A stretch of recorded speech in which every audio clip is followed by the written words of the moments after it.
हेमा मंडल primary school का teacher हूँ।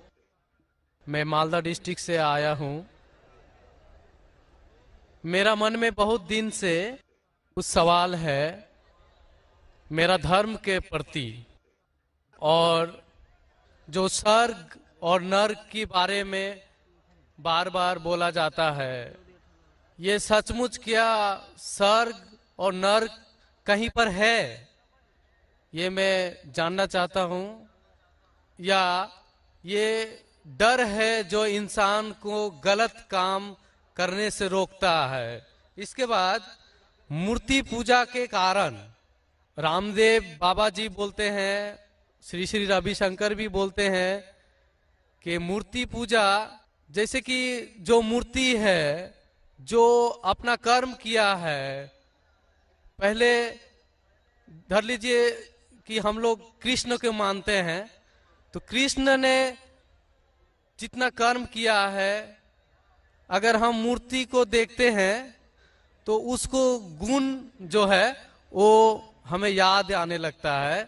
तो ये पॉजिटिव बोलते हैं कि मूर्ति को देखने से उसके अंदर में जो अच्छाई गुण था वो हम में जाग जाता है और हम वैसा ही बनना चाहते हैं, अच्छा बनना चाहते हैं। भाई साहब ने दो सवाल पूछा है। पहले सवाल ये है कि क्या स्वर्ग और नरक असली में है, क्या सिर्फ डर पैदा करने के लिए इंसानों के लिए है?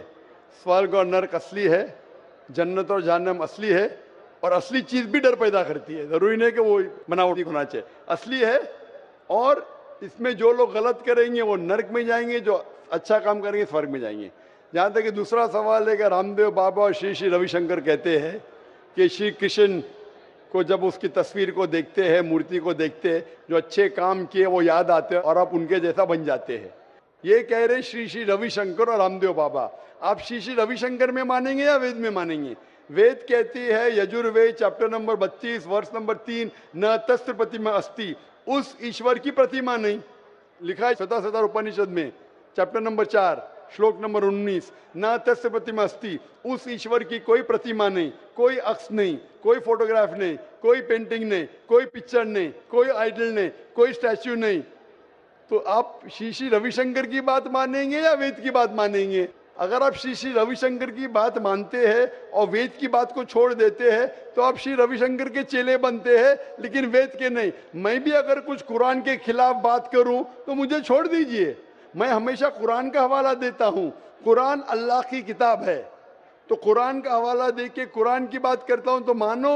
अगर कुरान को मैं छोड़ दूंगा तो मेरी बात भी मत मानो। जो कुरान और सही हदीस के खिलाफ बात करता है, कितना भी बड़ा आलिम हो, उसकी बात मत मानो। उसी तरीके से मैं जो बात कर रहा हूं वेद की बात कर रहा हूं। तो अगर वेद की बात टकराती है श्री श्री रविशंकर से, रामदेव बाबा से, और मेरा डिबेट हो चुका है श्री श्री रविशंकर के साथ, मेरा डिबेट श्री श्री रविशंकर के साथ हो चुका है बेंगलोर के अंदर।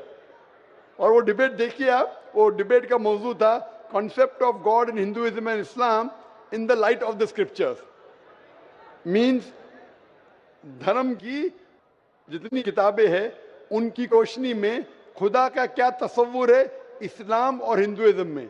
और मैंने इतने हवाले दिया वेद के, हिंदू धर्म क्या कहता है। आप वो डिबेट देखिए और आप ही फैसला कीजिए कौन हक के ऊपर है।